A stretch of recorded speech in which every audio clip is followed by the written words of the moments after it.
Today, it's a massive honour for me. This I waited for a couple of years to play this, but due to COVID and all that, I couldn't do it.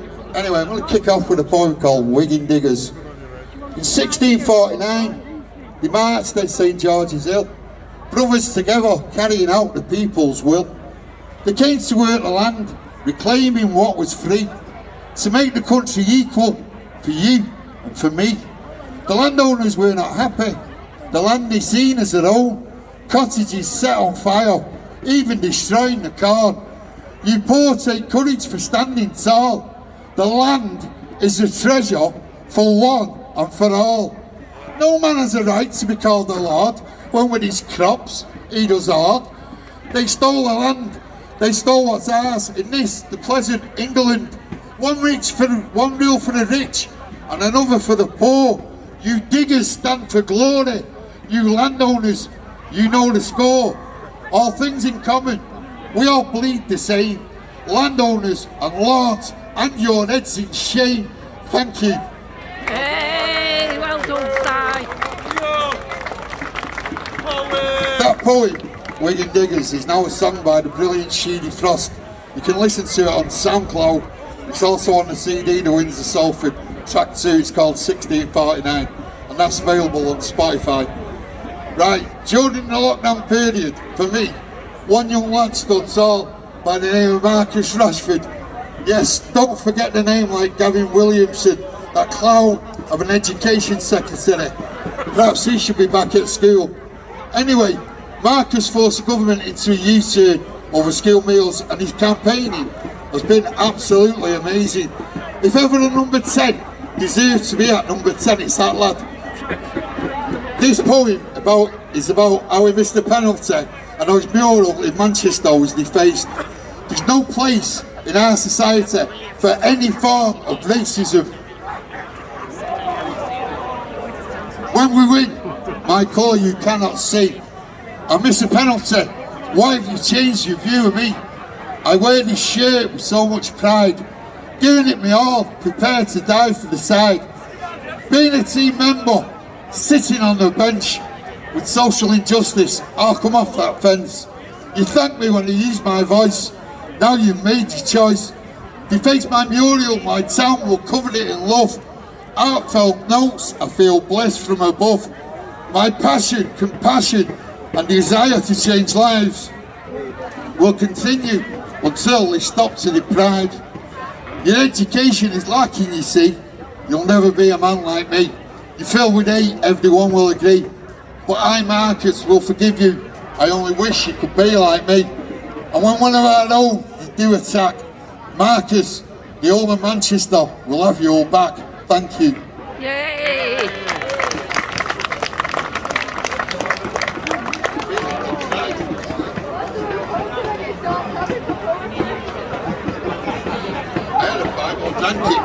I had a pint before over there, the lager 4% and it's just not right.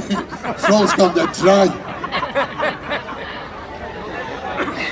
Can anyone help me out with a little drink? Pint or something like that.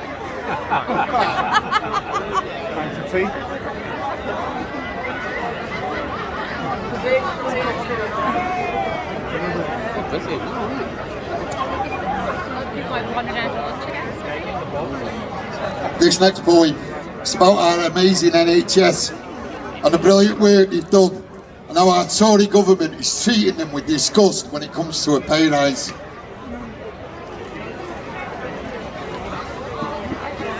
I'll hold your hand and Snapchat your wife, see out the last days of your life.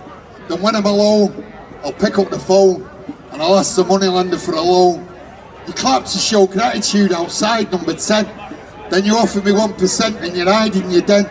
Then you raise my national insurance by 1.2%. Please tell me, Boris, how do I pay me rent?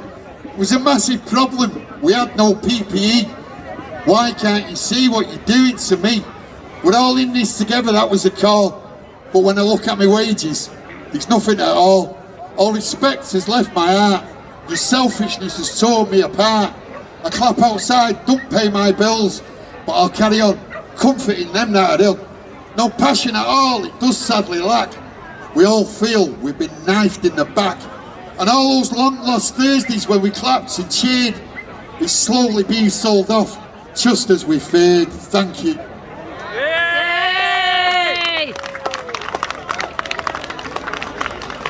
I'm on the sound slot and I've only got 10 minutes. It's a bit like being a car parking meter, so this next poem is called The Battle of Peterloo. It's a stain on English history. Bloodstained tears of 200 years, massacred by the government and the peers. The Battle of Peterloo carnage did dawn, with sabres slashing and drawn, all to quell parliamentary reform. 15 slaughtered on that hot summer's day, all for the rich to have their way. Brothers, sisters and families did protest, a stain on English history. How could they do this? How was it allowed? Orders were given to charge the crowd. Frightened protesters could only run, trampled under the horses' hooves they did become. All to arrest one Henry Hunt, the organiser of that fateful day. The press reported it with shock and honour. For some protesters, there was no tomorrow. Bloodstained fields in Manchester are lay. For the yeomanry, it was just another day. So the 6 acts were passed to keep down the masses. The threats were now real to the upper classes. Quell the peasants, keep them down, the government did frown. Sadly, we've never learned to, and it's still the same today. Governments oppressing the working classes seems to be the way. Thank you. Yay!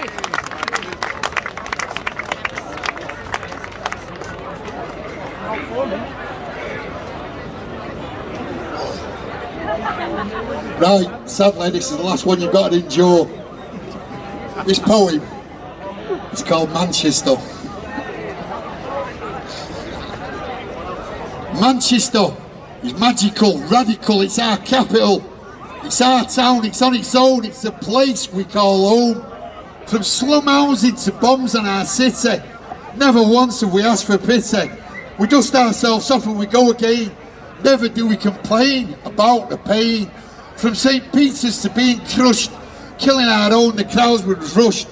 Covered it up with fake news, same as today, still we have our views. From the free trade hall to the bands of today, the world listens to what we say. And when it comes to sport, no one compares. We have our Tyson Fury, he'll fight anyone, anywhere. Actors, poets, artists, we've got them all, and any of them can stand tall. And on the 7th day, God looked down, he created our town. He said, this is the place to be, the world's best city, where working men in the world unite, stand shoulder to shoulder, ready for the fight. North or south, rich or poor, the greatest ever city right on your door. Industrial revolutions, we've even had them. Inland docks, where do I begin? We've been there, we've done that, and we've rebuilt it again. Why am I having to explain? It's our city, it's a place we call home, and once you visit, you'll never go home. Thank you very much, Wigan.